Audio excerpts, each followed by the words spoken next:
अगर ये तस्वीरें साफ साफ देख लेंगे तो कलेजा हल्का अटक जाएगा। खाक हो चुकी शराब की इस दुकान और इस दुकान के अंदर कंकाल में तब्दील हो चुके एक इंसान की ये तस्वीर इतनी भयावह है कि रूह कांप जाएगी, बेहोशी छा जाएगी। रूह कपा देने वाली ये तस्वीर अलवर के कुमपुर गांव की है। बताया जा रहा है कि यहाँ शराब ठेके पर काम करने वाले एक सेल्समैन ने जब ठेकेदार से 5 महीने की बकाया सैलरी मांगी तो शराब ठेकेदार उसके साथ मारपीट करने लगा। पिटाई से बचने के लिए सेल्समैन डीप फ्रीजर वाली जगह पर चला गया, जिसके बाद ठेकेदार ने उसमें आग लगा दी। इस आग की वजह से मौके पर ही सेल्समैन की मौत हो गई। जिस सेल्समैन की मौत हुई है उसका नाम कमल किशोर है और वो झाड़का का रहने वाला था। जिस शराब ठेकेदार पर उसे जिंदा जलाने का आरोप लग रहा है उसका नाम राकेश यादव और सुभाष चंद है। कमल किशोर के घर वालों की रिपोर्ट पर पुलिस ने अब इस मामले की जांच शुरू कर दी है। अलवर जिले के बैरोड सरकारी अस्पताल में स्ट्रेचर पर जिंदगी के लिए जद्दोजहद कर रहे इस शख्स का नाम सुनील जांगड़ है। सुनील को गोली लगी है और डॉक्टर उसे बचाने की कोशिश में लगे हैं। बताया जा रहा है कि सुनील जांगड़ अपनी बाइक से घर लौट रहा था, तभी नांगलिया गांव के पास बाइक से आए 3 बदमाशों ने उस पर हमला बोल दिया। पहले तो बदमाशों ने उसके पर्स में रखे 350 रुपए लूट लिए और फिर उससे मोबाइल छीनने लगे। जब सुनील ने मोबाइल देने से इनकार किया तो बदमाशों ने तहस में आकर उसे गोली मार दी। गोली लगने के बाद सुनील वहीं गिर पड़ा और बदमाश वहाँ से भाग निकले। बाद में सुनील को अस्पताल में भर्ती कराया गया और पुलिस ने मामले की जाँच शुरू कर दी। दिल दहला देने वाली ये तस्वीरें उदयपुर की हैं। इन तस्वीरों में नजर आ रहा ये मलबा उस ट्रक का है जो इस पुल से अनियंत्रित होकर नीचे गिर गया था। यहाँ के लोगों का कहना है कि ट्रक की रफ्तार बहुत तेज थी। तेज रफ्तार की वजह से पुल पर ड्राइवर ने ट्रक पर से अपना नियंत्रण खो दिया था और ट्रक पुल से नीचे गिर पड़ा। इस हादसे में ट्रक के परखच्चे उड़ गए और ड्राइवर की मौके पर ही मौत हो गई। उधर जैसलमेर के पोखरण में भी श्रद्धालुओं से भरी एक गाड़ी पलट गई, जिसमें एक महिला की मौत हो गई और 8 लोग गंभीर रूप से जख्मी हो गए। ये हादसा रामदेवस पुलिस थाने के सामने हुआ था और इस हादसे में जख्मी हुए सभी लोगों को पोखरण चिकित्सालय में भर्ती करा दिया गया है। अजमेर के मार्बल सिटी किशनगढ़ में हुए एक भीषण सड़क हादसे में 3 लोगों की मौके पर ही दर्दनाक मौत हो गई, जबकि 2 लोग गंभीर रूप से जख्मी हुए हैं। मरने वाले कार में सवार थे। बताया जा रहा है कि ये हादसा गांधीनगर थाना क्षेत्र के किशनगढ़ एयरपोर्ट के नजदीक एक मोड़ पर हुआ है। यहाँ कार और ट्रेलर की आमने सामने की टक्कर हो गई। ये टक्कर इतनी जबरदस्त थी कि कार के परखच्चे उड़ गए और कार में सवार 3 लोगों की मौके पर ही मौत हो गई। हादसे में 2 लोग गंभीर रूप से घायल भी हुए हैं। घायलों को राजकीय यज्ञ नारायण अस्पताल में भर्ती कराया गया है। दिल दहला देने वाली ये तस्वीरें उदयपुर की हैं। इन तस्वीरों में नजर आ रहा ये मलबा उस ट्रक का है जो इस पुल से अनियंत्रित होकर नीचे गिर गया था। यहाँ के लोगों का कहना है कि ट्रक की रफ्तार बहुत तेज थी। तेज रफ्तार की वजह से पुल पर ड्राइवर ने ट्रक पर से अपना नियंत्रण खो दिया था और ट्रक पुल से नीचे गिर पड़ा। इस हादसे में ट्रक के परखच्चे उड़ गए और ड्राइवर की मौके पर ही मौत हो गई। उधर जैसलमेर के पोखरण में भी श्रद्धालुओं से भरी एक गाड़ी पलट गई, जिसमें एक महिला की मौत हो गई और 8 लोग गंभीर रूप से जख्मी हो गए। ये हादसा रामदेवस पुलिस थाने के सामने हुआ था और इस हादसे में जख्मी हुए सभी लोगों को पोखरण चिकित्सालय में भर्ती करा दिया गया है। चित्तौड़गढ़ के प्रतापनगर इलाके में एक घर में शॉर्ट सर्किट की वजह से अचानक आग लग गई। शॉर्ट सर्किट के दौरान एक महिला करंट की चपेट में आ गई थी, जिससे उसकी मौके पर ही मौत हो गई, जबकि इस आग में झुलसने से 5 लोग गंभीर रूप से जख्मी हुए हैं। बताया जा रहा है कि प्रतापनगर के रहने वाले विनोद फुलवानी के घर में सभी लोग जब गहरी नींद में सो रहे थे तभी शॉर्ट सर्किट से उनके घर में आग लग गई। आग लगने की वजह से घर में अफरा तफरी मच गई और इसी दौरान घर में सो रहे लोग इधर उधर भागने लगे। इस दौरान एक महिला करंट की चपेट में आ गई, जिससे उसकी मौके पर ही मौत हो गई और 5 लोग आग में झुलसकर जख्मी हो गए। आग लगने की खबर मिलने के बाद फायर ब्रिगेड और पुलिस की टीम मौके पर पहुंच गई थी और सभी जख्मी लोगों को अस्पताल में समय पर पहुंचा दिया गया था। तो ऊपर टॉप पे मैं जब आया तो उनकी बेटी कनक को उठा करके सीधा एम्बुलेंस से मैंने हॉस्पिटल बेड़ा भिजवाया। बहुत भीषण, मतलब उसकी कल्पना भी नहीं की जा सकती कि इतनी भीषण आग। एसी के मतलब इतने मतलब फटाफट जैसे मतलब दिवाली के पटाखे छूट रहे हों, ऐसे मतलब कांच और एसी और इतने मतलब बोल रहे थे। पूरा घर जलकर राख हो गया और कहीं किसी प्रकार की हड़बड़ाहट में किसी को पता ही नहीं चल रहा था कहाँ क्या है। अलवर जिले की बैरोड पुलिस ने बाइक चोर गिरोह के 4 लोगों को गिरफ्तार कर लिया है। इनके पास से पुलिस ने चोरी की 10 मोटरसाइकिलें भी जब्त की हैं। पुलिस का कहना है कि पिछले कई महीनों से इस इलाके में बाइक चोरी की वारदातें बढ़ गई थी और बाइक चोरी की वारदात को रोकने के लिए पुलिस ने स्पेशल ऑपरेशन चलाया था, जिसके दौरान इनकी गिरफ्तारी हुई है। इन लोगों की गिरफ्तारी उस वक्त हुई जब नाकेबंदी के दौरान सभी गाड़ियों की चेकिंग हो रही थी। इसी दौरान नितेश नाम का शख्स जो बाइक लेकर जा रहा था, उसने ना तो अपने पेपर दिखाए और ना बाइक को लेकर कोई जानकारी दे पाया। इसी के बाद पुलिस को शक हुआ और पहले नितेश को फिर दूसरे लोगों को गिरफ्तार कर लिया। नाकाबंदी के दौरान एक सस्पेक्ट मिला जिसके कब्जे से एक बाइक मिली, जिसको चेक किया तो वो चोरी की बाइक थी, जो भी हमारे थाना इलाके की चोरी थी। तो वो हमने वापस, चूँकि उसमें एफआईआर लगा चुके थे, तो उसको रीओपन कराया। जब उससे गहराई से और कड़ाई से पूछताछ की तो इसने थाना इलाके से और दूसरे अन्य थाना इलाकों से कई बाइकें चोरी करना बताया, जिस पर हमने अलग अलग टीम गठित करके और अन्य जो मुलजिमान थे उनको गिरफ्तार किया और उनसे लगभग 10 बाइकें चोरी की बरामद की। चूरू जिले की सुजानगढ़ पुलिस ने आईपीएल में सट्टा लगाने वाले एक गिरोह का पर्दाफाश किया है। पुलिस ने यहां 6 आरोपियों को भी गिरफ्तार किया है। गिरफ्तार लोगों के पास से करीब 1 करोड़ 53 लाख के सट्टे का हिसाब मिला है। साथ ही 10 मोबाइल, लैपटॉप और टीवी जैसे सामान भी मिले हैं। आपको बता दें कि पुलिस ने जिन लोगों को गिरफ्तार किया है उनमें 3 लोग हैदराबाद के रहने वाले हैं, जिनके नाम है वैभव गुप्ता, विकास अग्रवाल और कनक अग्रवाल। वहीं आसपास के जिन 3 लोगों को गिरफ्तार किया गया है उसमें प्रवीण प्रजापति, जितेंद्र सैन और ताराचंद शामिल हैं। ने बुक की कार्रवाई करते हुए 6 जनों को गिरफ्तार किया है और उनसे लैपटॉप में करीब 1 करोड़ 53 लाख का हिसाब मिला है, 13.25 लाख रुपए का हिसाब मिला है, जिनसे 10 मोबाइल, एक लैपटॉप, एक सेट बॉक्स और एक एलईडी हमने बरामद की। भीलवाड़ा में हत्या के विरोध में सड़क पर प्रदर्शन कर रहे कुछ लोगों पर पुलिस ने लाठीचार्ज कर दिया। बताया जा रहा है कि आपसी विवाद में 2 गुटों में हुई झड़प में एक आदमी की मौत हो गई, जिसके बाद उसके घर वाले रास्ता रोककर बीच सड़क पर धरने पर बैठ गए थे। इसी धरने को खत्म करने के लिए पुलिस को सख्ती बरतनी पड़ी और उन्हें वहां से हटाने के लिए लाठीचार्ज का सहारा लेना पड़ा। पुलिस की इस लाठीचार्ज के दौरान मौके पर भगदड़ मच गई। धरने पर बैठे लोग पुलिस की लाठी से अपने आप को बचाते हुए इधर उधर भागते नजर आए। पुलिस वाले भी उनका पीछा करते हुए उन्हें काफी दूर तक खदेड़ते नजर आए। एक ही परिवार के 2 पक्षों के बीच में कहासुनी हुई और कहासुनी के बाद में एक पक्ष द्वारा दूसरे के चाकू मारा गया और दूसरे पक्ष द्वारा भी पहले पक्ष के एक व्यक्ति के चाकू मारा गया। मौके पे पुलिस पहुंची, घायलों को हॉस्पिटल लेके गए और दौरान इलाज एक व्यक्ति की मृत्यु हो गई और एक को उदयपुर रेफर किया। राजस्थान में हार्डकोर अपराधियों के खिलाफ कार्रवाई के लिए बीकानेर में एक मेगा प्लान पर चर्चा की गई। बीकानेर आए एटीएस एसओजी के एडीजी अशोक राठौड़ ने बैठक के बाद कहा कि पुलिस जिस मेगा प्लान पर काम कर रही है उसके अमल में आते ही प्रदेश में अपराधी खुले नहीं घूम पाएंगे। खास बात यह कि इस बैठक में एडीजी एटीएस के साथ एसओजी के अधिकारी भी शामिल थे और उन्हें भी अपराध कम करने के लिए विशेष दिशा निर्देश दिए गए। पुलिस जिस मेगा प्लान पर काम कर रही है उसमें हिस्ट्री शीटरों को गिरफ्तार करने के साथ साथ अवैध हथियारों, मादक पदार्थों की तस्करी और सट्टेबाजी रोकने के लिए खास अभियान चलाया जाएगा। साथ ही वैसे माफियाओं के खिलाफ भी शिकंजा कसा जाएगा जो जेल में बैठकर बाहर अपने गुर्गों से काम कराते हैं।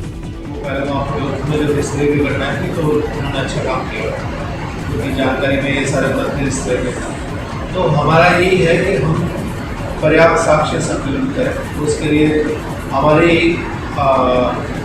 एटीएस एसओजी की तरफ से जितनी भी मदद कर सकते हैं और उसमें कई बार कई एनालिसिस के बिंदु होते हैं जो लोकली हो सकता है कि टूल्स अवेलेबल नहीं हो, टेक्नोलॉजिकली एडवांस नहीं, तो उस लिहाज से हम कोई बनाने के साथ काम करें। राजस्थान में खेल पदक विजेता 29 खिलाड़ियों को आउट ऑफ टर्न आधार पर राजकीय सेवा में नियुक्ति दी जाएगी। साथ ही प्रदेश के खिलाड़ियों को अब 2 गुना दैनिक भत्ता भी मिलेगा। मुख्यमंत्री अशोक गहलोत ने इसके लिए सभी जरूरी मंजूरी दे दी है। आपको बता दें कि जिन खिलाड़ियों की नियुक्ति होनी है उसमें से 11 खिलाड़ियों को राजस्थान पुलिस सेवा, राजस्थान आबकारी सेवा, राजस्थान वन सेवा, राजस्थान शिक्षा विभाग और तकनीकी अनियंत्रिकी सेवा में नियुक्ति दी जाएगी। इनके अलावा 6 खिलाड़ियों को उप अधीक्षक पुलिस और 5 खिलाड़ियों को सहायक वन संरक्षक के पद पर नियुक्ति दी जाएगी। मुख्यमंत्री अशोक गहलोत ने खिलाड़ियों को वर्तमान में मिलने वाले दैनिक भत्ते को भी दुगना करने का महत्वपूर्ण निर्णय किया है। अब राष्ट्रीय स्तर की प्रतियोगिताओं में भाग लेने वाले खिलाड़ियों को प्रतिदिन 500 की जगह 1000 रुपए और राज्य स्तरीय प्रतियोगिताओं में भाग लेने वाले खिलाड़ियों को 300 रुपए की जगह 600 रुपए मिलेंगे। नाम अर्जुन हो तो फिर लक्ष्य को भेदना कहाँ मुश्किल रह जाता है। झालावाड़ में झालरा पाटन के सूर्य मंदिर के 150 फीट ऊंचे शिखर पर ध्वज पताका लगाने गए अर्जुन को भी कामयाब होना ही था। इस सूर्य मंदिर की परंपरा है कि विजयदशमी की पूजा से पहले इस शिखर पर लगे ध्वज पताका को बदला जाता है। हर साल की तरह इस साल भी अर्जुन सोनी ने ये जिम्मेदारी उठाई। अर्जुन मंदिर में लगी घंटियों और शंख की आवाजों के बीच शिखर पर पहुंचे और उन्होंने पुराने ध्वज पताका को निकालकर नई ध्वज पताका लगाने का काम पूरा कर लिया। जिस वक्त ध्वज पताका को बदलने का काम किया जाता है उस वक्त यहाँ हजारों लोगों की भीड़ जमा रहती है। आस्था का सैलाब उमड़ता है। हालांकि इस बार कोरोना संक्रमण की वजह से यहाँ कम लोग ही आए थे। कितने साल से चढ़ रहे हो पताका? 3 साल हो गए मुझे। कितने साल से चली आ रही परंपरा है? ये तो बरसों से हमें तो नहीं जानता। 5-7 साल पहले मुझे तो 3 साल हुए अभी चढ़ाते पहले मारवाड़ी चढ़ाए थे। पहले मारवाड़ी जी चढ़ाते थे अपने, उनके बाद में उनका शांत हो गया। तो इसके लिए क्या पूजा अर्चना करते हो कि माँ का आशीर्वाद लिया आपने पूजा अर्चना की? सबसे आशीर्वाद लेना पड़ता है बड़े बुजुर्गों से, भगवान से, उसके आशीर्वाद से होता है सारा। तो चलिए 20 मिनट में 20 खबरों में बात करते हैं देश की कुछ और अहम खबरों की। घाटी में बीजेपी नेताओं और कार्यकर्ताओं का गुस्सा चरम पर है और वो तिरंगा लेकर लाल चौक से लेकर जम्मू के दूसरे इलाकों में प्रदर्शन कर रहे हैं। बीजेपी नेताओं और कार्यकर्ताओं का ये गुस्सा जम्मू कश्मीर की पूर्व मुख्यमंत्री महबूबा मुफ्ती के उस बयान पर मचा है जिसमें उन्होंने तिरंगा न उठाने की बात कही थी। उनके इसी बयान के विरोध में कुपवाड़ा के बीजेपी कार्यकर्ता श्रीनगर के मशहूर लाल चौक पहुंचे और तिरंगा फहराने की कोशिश की। हालांकि यहाँ कुछ बीजेपी कार्यकर्ताओं को पुलिस ने हिरासत में भी ले लिया। लाल चौक के अलावा जम्मू के दूसरे हिस्सों में भी बीजेपी ने प्रदर्शन किया है। इससे पहले रविवार को भी एबीवीपी सदस्यों ने जम्मू में पीडीपी के कार्यालय के बाहर नारेबाजी की थी। जम्मू कश्मीर हिंदुस्तान था, है और हमेशा हिंदुस्तान रहेगा और जम्मू कश्मीर में सिर्फ एक ही झंडा लहराया जाएगा, वो है हमारा तिरंगा झंडा। देश के वो गद्दार चाहे महबूबा मुफ्ती हो या फारूक अब्दुल्ला हो, आंखें खोल के देख लो, आज जम्मू कश्मीर के बच्चे बच्चे के हाथ में तिरंगा है। महबूबा मुफ्ती और फारूक अब्दुल्ला, आप देख लो, आज जम्मू कश्मीर के हर घर के ऊपर तिरंगा है। यूपी के मथुरा से एक दिल दहला देने वाली तस्वीर सामने आई है। इन तस्वीरों में कुछ खेतों में आग की भीषण लपटें उठती दिखाई दे रही हैं। बताया जा रहा है कि इन खेतों में आग उस पर कब्जा करने के इरादे से लगाई गई थी। खेतों में आग लगने के बाद पूरे गांव में अफरा तफरी मच गई। आग की ऊंची लपटों ने वहां के लोगों को खौफ से भर दिया। खेतों में सूखी लकड़ी उपले और भूसा होने की वजह से आग काफी तेजी से भड़की और उसने चंद मिनटों में ही खतरनाक रूप ले लिया। इस घटना के बाद वहां लोगों की भीड़ जुट गई। गाँव के लोगों ने किसी तरह आग बुझाई और उसे फैलने से रोक दिया। आग लगा दी। किसने लगाई है? लगाई है वासुदेव, संजय, मान सिंह। अच्छा, किस चीज में आग लगाई है? दो बुर्जी जल गई, लकड़ियाँ जल गई 50 शीशों की। तो क्या है, कोई तुम्हारा पुराना विवाद है क्या? कोई पुराना विवाद ना सा, हमारा तो याद कोई लेन देन नहीं। तो क्यों लगाई, क्या वजह रही आग? पता ना, दबंग गई थे कब चाहते हैं जमीन को। हाँ, हम तो 8-7 जनों ने प्लॉट लें। तो पहले भी आप लोगों में कभी विवाद हुआ? हमें कभी विवाद ना हुआ। इस घटना की खबर मिलते ही थोड़ी देर में पुलिस वहां पहुंच गई और इस मामले की छानबीन में जुट गई। आरोप है कि खेतों में ये आग किसी साजिश के तहत लगाई गई। खास बात यह कि इस आगजनी में लाखों रुपए की शीशम की लकड़ी के जलने का अनुमान है। बताया गया है कि इस घटना में खेतों के पास रखा काफी अनाज भी जल गया। बढ़ते आगे 20 मिनट में 20 खबरों में बात करते हैं कुछ अंतर्राष्ट्रीय खबरों की।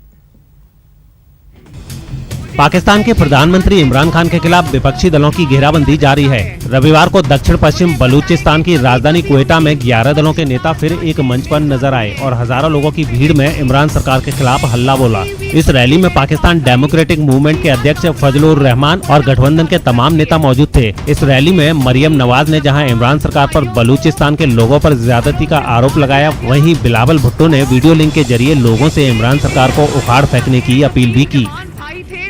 उसने अपने मोबाइल फोन पे मुझे उनकी तस्वीर दिखाई। उसने कहा कि मेरे बूढ़े माँ बाप का वो 3 भाई इकलौता सहारा थे और मुझे आपने जेल में डाला, मेरी आंख में आंसू नहीं आया। मेरी माँ वहां पर मर गई, मेरी आंख में आंसू नहीं आया। पाकिस्तान के पूर्व प्रधानमंत्री नवाज शरीफ ने एक बार फिर पाकिस्तान में सेना प्रमुख जनरल कमर जावेद बाजवा पर हमला किया है। लंदन से जारी एक वीडियो में नवाज शरीफ ने बाजवा पर कई सनसनीखेज आरोप लगाए हैं और कहा कि इमरान खान की सरकार बनाने के लिए बाजवा ने जनता के फैसलों की चोरी की है, वोटों की हेराफेरी और साजिशों से इमरान खान की सरकार बनाई है। अब उन्हें इसका जवाब देना होगा। तमाम सवालों के जवाब फौज को नहीं, जनरल कमर जावेद बाजवा को देने हैं, जनरल फैज हमीद को देने हैं। जनरल बाजवा साहब, आपको 2018 इलेक्शन में पाकिस्तान की तारीख की सबसे बड़ी दांती और अवाम के मैंडेट की चोरी का हिसाब देना है। जनरल बाजवा साहब, आपको अरकान पार्लियामेंट की हॉर्स ट्रेडिंग का हिसाब देना है। और जनरल बाजवा साहब, आपको आइन और कानून की धज्जियां बिखेरते हुए इमरान नियाजी को अवामी मैंडेट के खिलाफ वजीर आज़म बनाने का हिसाब देना है। 29 दिनों से चल रही आर्मेनिया और अजरबैजान की जंग अब खत्म हो गई है। दोनों देशों ने 26 अक्टूबर की आधी रात से युद्ध विराम लागू करने पर सहमति जताई है। अमेरिका की पहल पर आर्मेनिया और अजरबैजान के बीच संघर्ष विराम हुआ है। इसका ऐलान खुद अमेरिकी राष्ट्रपति डोनाल्ड ट्रंप और विदेश मंत्री माइक पोम्पियो ने किया।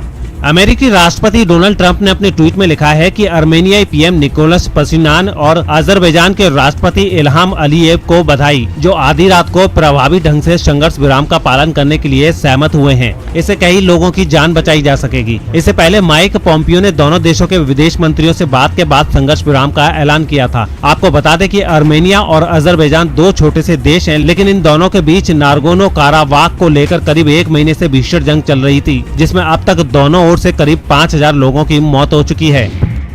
चीन की एक कंपनी ने आधुनिक तकनीक से लैस एक ऐसी हाई स्पीड ट्रेन बनाई जो दुनिया के अलग अलग देशों के रेल सिस्टम पर आराम से चल सकती है। यानी ये ट्रेन एक देश से दूसरे देश के बीच ट्रेन से सफर को आसान बना देगी, साथ ही मंजिल पर जल्दी भी पहुंचाएगी। इस ट्रेन की सामान्य स्पीड 400 किलोमीटर प्रति घंटा है, लेकिन इसके बावजूद ये शोर नहीं मचाती और तो और ये काफी हल्की भी है। दावा है कि ये ट्रेन हर तापमान में पटरी पर सर पर दौड़ सकती है। अभी तक एक देश से दूसरे देश तक ट्रेन चलाने में बहुत झंझट होता है। मसलन बीजिंग से मॉस्को तक जाने वाली ट्रेन को बॉर्डर पर बोगियां बदलनी पड़ती हैं। लेकिन दावा है कि इस ट्रेन की खास तकनीक से इंफ्रास्ट्रक्चर पर पैसे खर्च किए बिना ही ये दिक्कत दूर हो जाएगी और ट्रेन खुद ब खुद नए रेल सिस्टम के हिसाब से अपना मोड बदल लेगी। संयुक्त अरब अमीरात के दुबई में दुनिया का सबसे बड़ा फव्वारा लोगों के लिए खोल दिया गया। अहम बात यह कि 14,000 स्क्वायर फीट से भी बड़े इलाके में फैले इस फव्वारे ने लॉन्च के दिन ही गिनीज वर्ल्ड रिकॉर्ड भी अपने नाम कर लिया।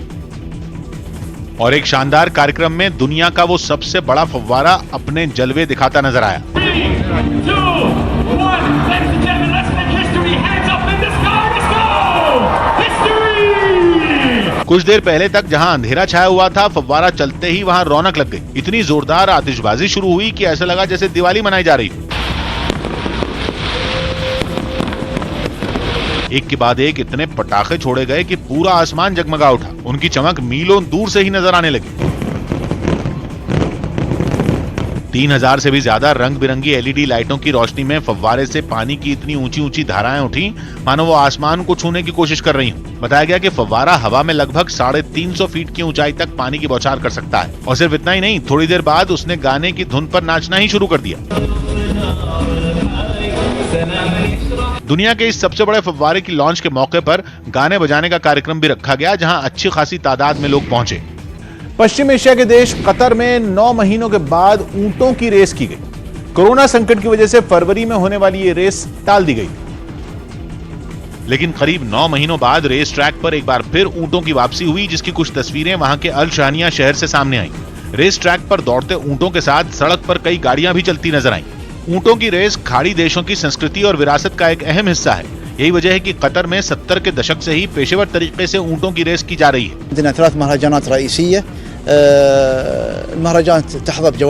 रेस शुरू होने से पहले इन ऊंटों की देखभाल करने वाले लोग रिमोट से चलने वाले रोबोट जॉकी की भी जांच पड़ताल करते नजर आए, जिन्हें रेस में हिस्सा लेने वाले ऊंटों की पीठ पर बिठाया जाता है। 2004 से पहले इस तरह की रेसों में 6 से 12 साल तक के बच्चों को ऊंटों पर बिठाया जाता था, जिस पर रोक लगने के बाद उनकी जगह इन रोबोट ने ले ली।